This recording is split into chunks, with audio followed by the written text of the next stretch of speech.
पर जी आप सिंगर हैं और भोले बाबा के और सभी भजन ही वो करते हैं महाराज जी। हाँ। लाओ दुपट्टा पहना दो, इसी का दुपट्टा पहना। राधे राधे राधे बोल मना, तन का क्या पता। राधे राधे राधे बोल मना, तन का क्या पता। राधे राधे राधे बोल मना, तन का क्या पता। बरसाने की लाडली राधा, हर लेती है सब दुख बाधा। राधा के संग झूमे कान्हा, कान्हा के संग झूमी सखियां। ये अंबर बोले राधा, ब्रजमंडल बोले राधा।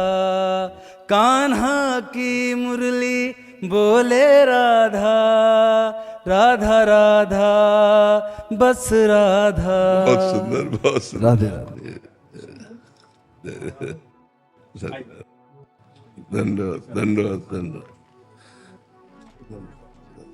तेजेश गुप्ता जी, महाराज जी इनका प्रश्न भी इसी से रिलेटेड है कि सत्य और असत्य दोनों ईश्वर है, तो फिर हम केवल सत्य का पालन ही क्यों करें? पहले असत्य का त्याग करो, तब सत्य में स्थित होकर के तब जान पाओगे कि न सत्य है न असत्य, केवल ईश्वर है।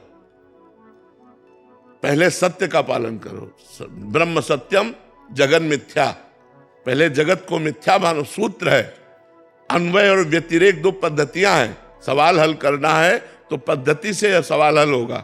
जो गणित का सूत्र है उसी से तो हल होगा।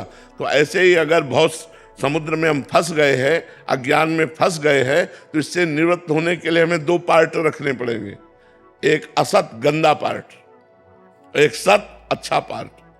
तो हम पहले गंदे का त्याग करें और अच्छे को स्वीकार करें। और जब अच्छे को स्वीकार करते हुए हम चरम सीमा पे पहुंच जाएंगे और वहां से देखेंगे तो सब एक ही था। सर्वम खलमिदम ब्रह्म ने नानास्ति किंचन। सब परम सत्य परमात्मा था, कुछ असत था ही नहीं, कुछ असत था ही नहीं। तब वो अनुभव कर पाता है। तो पहले हमें सिद्धांत में समझना पड़ेगा, उमा कहो में अनुभव अपना, सत हरि भजन जगत सब सपना। जैसे सपना झूठा ऐसे जगत झूठा। किसका प्रश्न है, समझ पा रहे हो आप? अगर अभी लगा दिया ये सूत्र तो पाप पुण्य महाराज जी, अगर पहले ही सूत्र लगा दिया लगेगा ही नहीं भैया। सवाल है, सवाल है। सवाल तो हल होने के बाद शेष बचता है ना। शेष पे तो पहुंचो, ऐसे थोड़ी शेष लिख दोगे। सवाल पहले हल करो तब उसका शेष आएगा। बट सुन सुना के हो गया कि सत्य और असत्य दोनों तो ईश्वर ही हैं, तो असत्य का पालन तो फिर नरक भी ईश्वर है, रोग भी ईश्वर है। है नहीं? तो उस रूप में ईश्वर मिलेगा तो फिर भोगो ईश्वर को। रोग भी ईश्वर है, अपमान भी ईश्वर है, विपत्ति भी ईश्वर है। तो क्या आप इस ईश्वर को स्वीकार करना चाहते हो? है नहीं स्वीकार करना चाहते तो सत्य वाले ईश्वर को स्वीकार करो। नहीं, जेल से लेकर नरक तक लाठी डंडा रोग विपत्ति सब ईश्वर है। हमारी बात तो मानो ना। तो अगर इस ईश्वर को नहीं स्वीकार करना चाहते तो असत ईश्वर को छोड़िए, अभी सत्य में आइए। और सत्य से जब वहां पहुंच जाओगे, जब तुम अपने स्वरूप को जान जाओगे, तो असत क्रियाएं होंगी ही नहीं, असत की सत्ता ही नहीं है। ना सतो विद्यते भावो, ना भाव विद्यते सत्ता।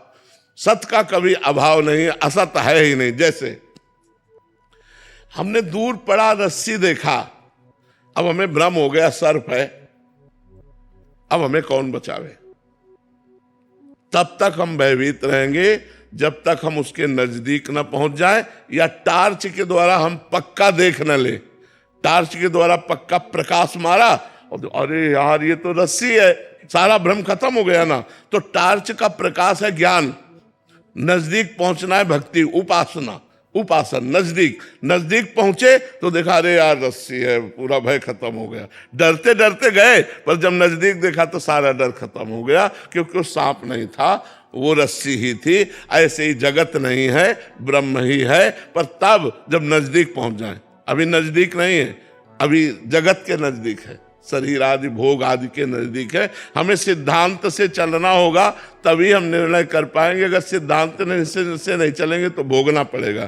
फिर आपको लगेगा ईश्वर आनंद में है, फिर यहाँ आनंद क्या है, तो दुख ही दुख है। बताओ कहाँ आनंद है? तो ये दुख में संसार का त्याग करके जब हम परमात्मा का अनन्य भाव से वर्ण करते हैं, स्मरण करते हैं, तब ये जगत भी भगवत स्वरूप ही है, ऐसा अनुभव आने लगता है।